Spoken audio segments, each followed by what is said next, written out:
Yo, what's up, y'all? Today's video, we got another Uzbekistan great fighter, and that's MJ Akhmadaliev, Murodjon. Now, this was requested by one of my guys in the comment section. One of the Uzbek people said, please do a video on MJ. And I was, and then I had forgot about it, and then I was like, wait, MJ fights this week. This weekend, on Saturday on the DAZN card. And I was like, let me look back at some of his shit. Let me do a video on him right now. So here we are. In today's video, you know me and you know what I do. It's not major. I'm going through his accolades. I'm going through the success in the amateurs, the success in the Olympics. Y'all know how I get. So y'all, I want to welcome y'all MJ Akhmadaliev, all right? Now, as I previously stated, MJ will be fighting this weekend on Saturday against Espinoza. I have no clue who Espinoza is. I'm sorry to Espinoza, but Eddie Hearn has a lot to say about Anyway and MJ fighting. So let's take a look. Like, when you keep denying a mandatory and trying to find ways around it, you don't fancy the fight. It's plain and simple. Now, I'm going to be honest and not biased at all. Naya Anyway is a completely different fighter. I know they're all chasing him and they're all probably thinking they're ducking, but I just don't see no one beating Anyway. But that's a great fight. Now, I want to talk about his accolades real quick. In 2015, he did win silver at the Asian Games when he took on a Thailand fighter, C Buddy. I'm gonna say it. He won silver. He lost. Not the worst thing, but he won. But in 2017, he came back. He didn't beat the same guy, but he beat a different guy. And that time, he would go home with gold, bringing it back to Uzbekistan where it truly belongs. Now, MJ's amateur and Olympic success, his little run, it's not that bad at all. He had a couple losses and a couple great wins. Arguably, I heard they said that he has 250, over 250. A lot of people like Loma, Usyk, Beterbiev, Bivol, all of them have so many like fights that you can't really wrap your hand around it. But no slouch at all. Great amateur pedigree he has. Very relentless, very aggressive at that. He does fight the same, but I want to talk about his Rio 2016 run. So let's take a look.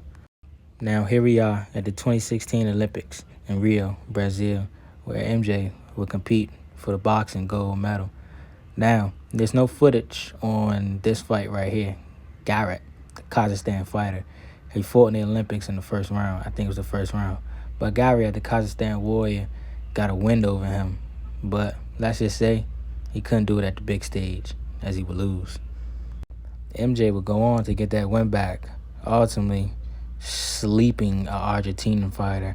I wouldn't even say sleeping. He probably concussed him because the referee gave him an 8 count, let him go up until he wobbled, and he just stopped the fight. So MJ had pop on his hands until he ran into Robesi Ramirez.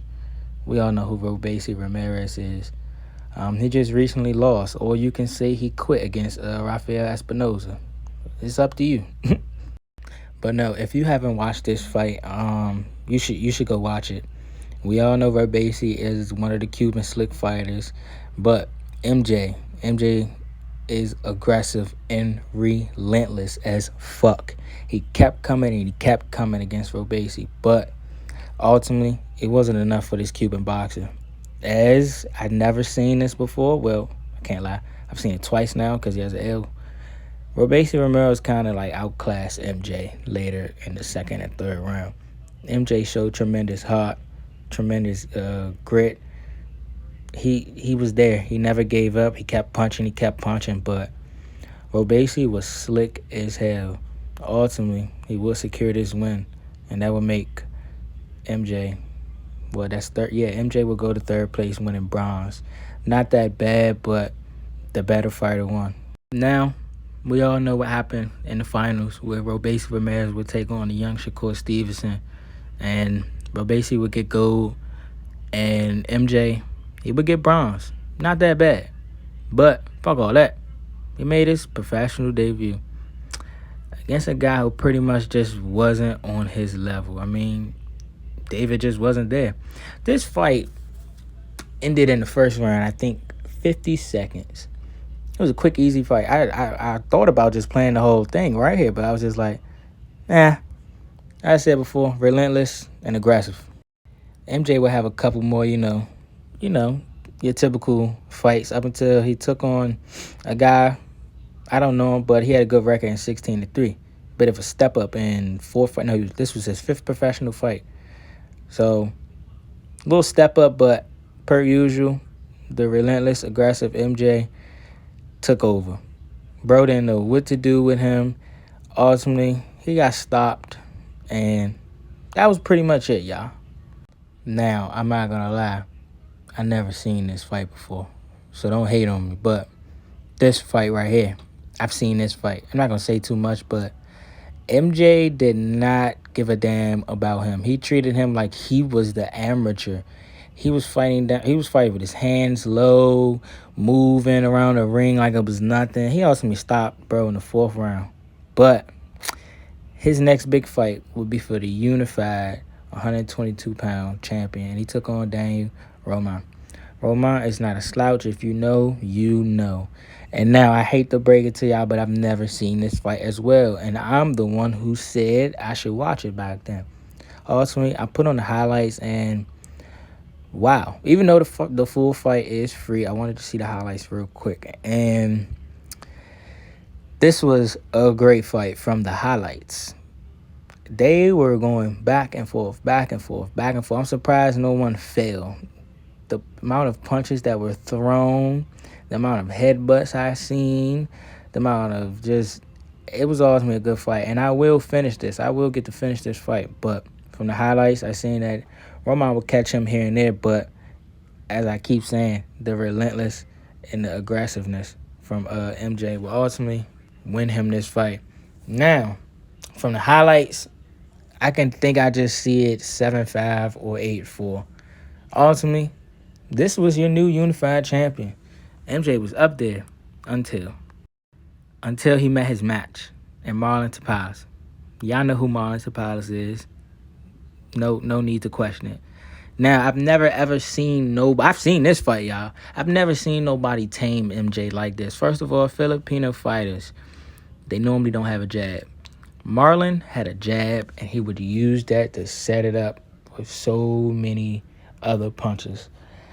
The defense, though. Now, I'm going to say the Inoue fight.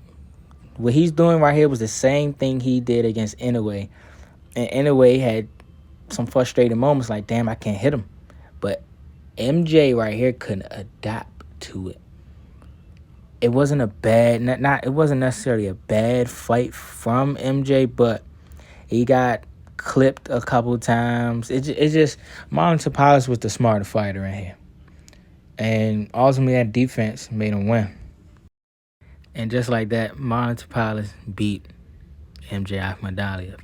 But he would come back and absolutely dismantle Kevin Gonzalez. And now we're here today, in the present, where he will be fighting Saturday. Does he get the Inoue fight? No, because Inoue is going to move up to 126 pounds. And I just honestly believe that Inoue is not looking towards a MJ fight. But that's my video, y'all. Good luck to MJ this weekend. See y'all.